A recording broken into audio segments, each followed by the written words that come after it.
घरात भाजीला काही नसलं किंवा तेच ते भाजी खाऊन कंटाळा आला तर हे शेंगदाण्याची आमटी खूप छान लागते, टेस्टी लागते। अशी ही शेंगदाण्याची आमटी अगदी झटपट होते, कमी साहित्यात होते। रेसिपी साधी सोपी आहे। चला तर मग आमटी बनवूया। व्हिडिओ आवडला तर लाईक करा, शेअर करा आणि कमेंट्स करा। नमस्कार, त्रिगुणास किचन मध्ये आज आपण पाहणार आहोत शेंगदाण्याची आमटी। त्यासाठी मी शेंगदाणे घेतले अर्धी वाटी, ते भाजून घेते। चमचा सतत हलवत राहायचा, त्यामुळे शेंगदाणे सगळीकडून सारखे भाजले जातात। हे बघा, शेंगदाणे भाजत आलेले, छान डाग पडू द्यायचे याला। शेंगदाणे भाजून झालेले, आता गॅस बंद करते। एका प्लेट मध्ये शेंगदाणे काढून घेते।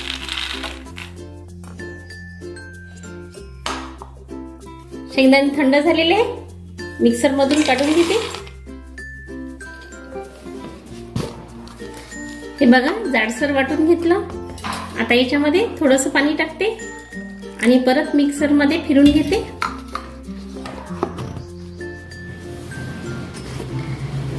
मिक्सर मध्ये शेंगदाण्यामध्ये पाणी टाकून बारीक करून घेतलं।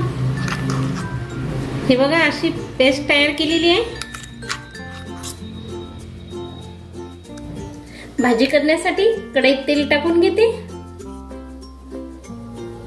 तेल गरम झालं, मोहरी टाकते। मोहरी आणि जिरं छान तडतडू द्यायचं।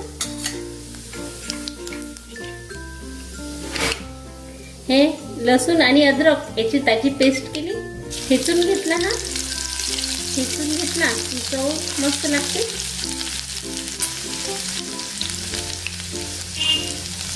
कांदा टाकते। याच्यातला कांदा छान होऊ द्यायचा, गोल्डन कलरवर। एखाद्या वेळेस भाजीला काही नसलं किंवा तेच ते भाजी खाण्याचा कंटाळा आला तर आपण शेंगदाण्याची आमटी करू शकतो, कारण की शेंगदाण्याची आमटी तोंडाला चव येते आणि टेस्ट पण खूप छान लागते। तर हा एकदम चांगला पर्याय आहे भाजीसाठी। हे बघा, कांदा पण आता आपला झालेला आहे। धने पावडर टाकते, हळद टाकते, लाल तिखट टाकते। ही आमटी झणझणीत छान लागते म्हणून अजून लाल तिखट टाकते थोडंसं आणि मिक्स करून घेते। हिरवा सांबार टाकते, कोथिंबीर टाकते। फोडणीत सांबार टाकला की भाजीची टेस्ट चांगली येते। आता हे जे शेंगदाण्याची पेस्ट आहे ते टाकून घेते आणि मिक्स करून घेते। मिक्सरच्या भांड्यात गरम पाणी टाकते। आमटीमध्ये गरम पाणी टाकलं तर आमटीचा कलर पण छान येते, तरी येते। आणि हे मिक्सरमध्ये जे मी पाणी टाकलं तर हे मिक्सरच्या भांड्याला जे शेंगदाण्याची पेस्ट लागलेली आहे ते पण निघून जाईल।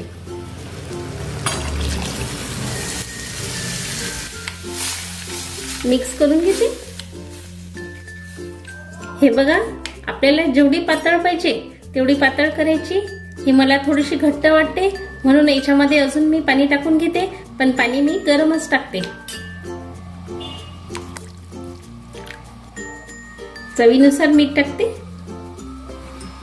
आणि सतत चमचा हलवत राहायचा। त्यामुळे काय होते, भाजी खूप छान येते, चव पण मस्त येते। तसंच आपण जेव्हा कढी करतो ना तेव्हा पण मी नेहमी म्हणते, सांगत असते तुम्हाला की चमच्यानं सतत भाजी ढवळत राहायची। ही आमटी अतिशय टेस्टी लागते, तुम्ही करून बघा। अगदी कमी साहित्यात होते आणि झटपट होते।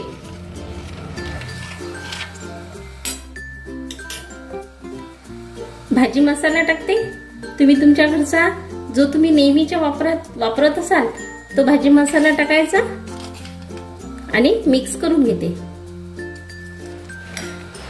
भाजीला उकळी आलेली आहे, म्हणजेच आमटीला उकळी आलेली आहे। काही भागात याला शेंगदाण्याची भाजी म्हणतात, काही भागात आमटी म्हणतात। असे जास्त उकळी आली तर ही आमटी फुटू शकते। आता ही आमटी तयार आहे, आता मी गॅस बंद करते आणि वरून कोथिंबीर टाकते. तुम्हाला माझी रेसिपी करण्याची पद्धत आवडत असेल तर तुम्ही चॅनलला सबस्क्राईब करा, व्हिडिओला लाईक करा आणि कमेंट्स मध्ये मला सांगा की तुमची आमटी कशी झाली आणि तुम्हाला आवडली की नाही आवडली. हे बघा आमटी किती छान झालेली आहे. अशी ही शेंगदाण्याची आमटी तयार आहे. ही आमटी आपण पोळी सोबत, भाकरी सोबत जेवण करायला घेऊ शकतो. हे बघा किती छान कलर आलेला आहे. तुम्ही एक वेळ करून बघा, तुम्हाला आवडली तर मला कमेंट्स मध्ये कळवा.